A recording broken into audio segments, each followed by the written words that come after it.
सबसे पहले देखते हैं, ठीक है। क्या बोला है क्वेश्चन को, पहले भी हम तुम लोगों को बोले हैं कि क्वेश्चन को समझना बहुत जरूरी है। क्लियर ना, ठीक है। आजा बेटा जल्दी, ठीक है।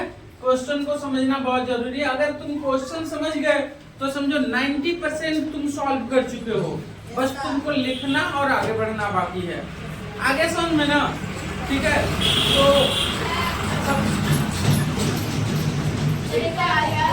क्वेश्चन को समझने के लिए अपने यहाँ बोल क्या रहा है, ठीक है, कि में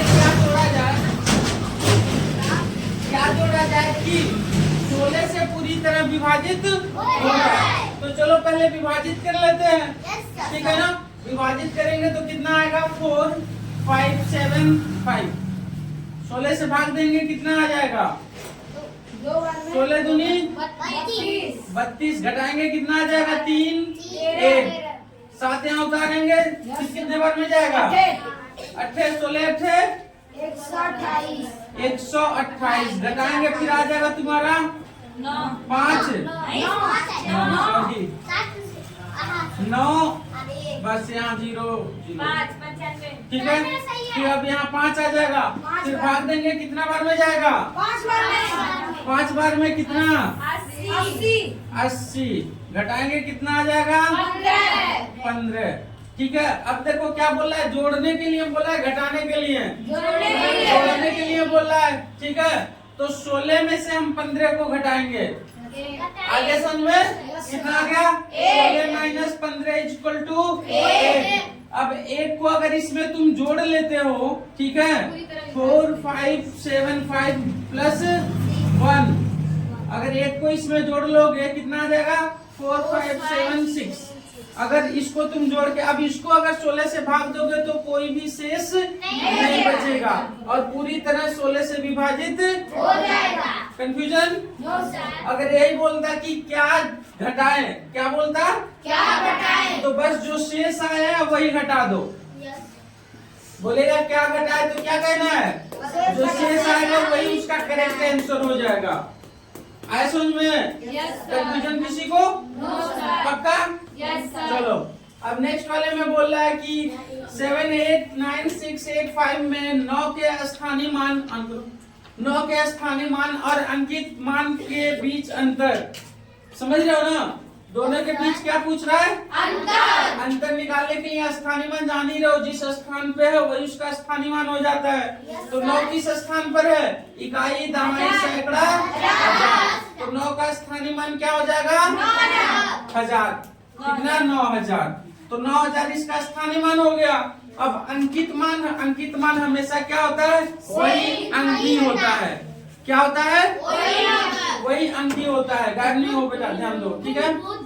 वो अंकी होता है। तो यहाँ से हम किसको 9 को बोला है ना, तो 9 ही यहाँ से माइनस कर देंगे। कितना आ जाएगा हमारा 8 यहाँ 1 हो जाएगा 9 9 8। एक करेक्ट आंसर हो जाएगा। जब भी अगर ये बोलता है कि मिलके बनने वाली 5 अंकों की, 4 अंकों की, 3 अंकों की सबसे बड़ी या सबसे छोटी संख्या लिखने के लिए, ठीक है। तो अगर सबसे बड़ी संख्या बोल रहा है तो पहले हम अंकों को देखते हैं। किसको देखते हैं, अंकों को देखते हैं, ठीक है। अंकों में जो सबसे बड़ा अंक है उसको पहले लिखेंगे। बड़ी बोलेगा तो क्या करेंगे, जो सबसे बड़ा बोलेगा, सबसे बड़ा अंक है, अब इसमें सबसे बड़ा अंक कौन है 8। तो 8 यहाँ लिख देंगे, ठीक है। फिर उसके बाद से क्या लिखेंगे 7, फिर 6 5। ये हो गया हमारा 5 अंकों की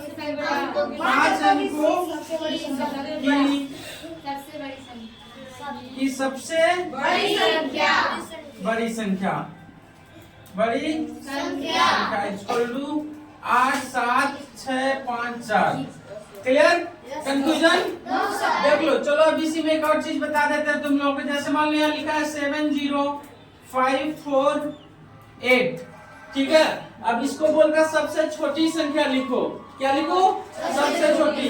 तो सबसे पहले हम इसमें क्या करते हैं, जो सबसे छोटा अंक है उसको लिखते हैं। किसको लिखते हैं, सबसे छोटा। अब देखो इसमें 0 भी है ना, तो 0 को छोड़ देते हैं, ठीक है ना। उसके बाद जो सबसे छोटा है उसको लिखते हैं। सबसे छोटा कौन है 4। तो हम यहाँ 4 लिखेंगे। उसके बाद से हम क्या लिखेंगे 0। जब छोटे की बात करेगा तो सबसे पहले क्या लिखेंगे? जीरो। इसके बाद से जस्ट 0 लिखेंगे, फिर 5 7 फिर 8। समझ गए?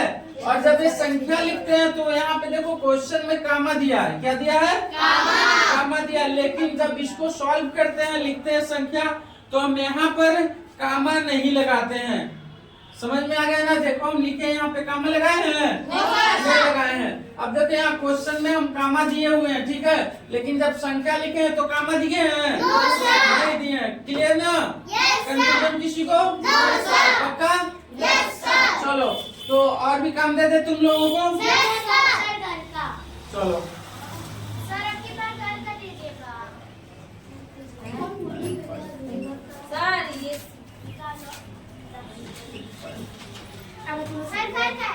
हाँ बेटा, सर जो लोग देखते हैं ये कहते हैं ये कितना सुंदर है।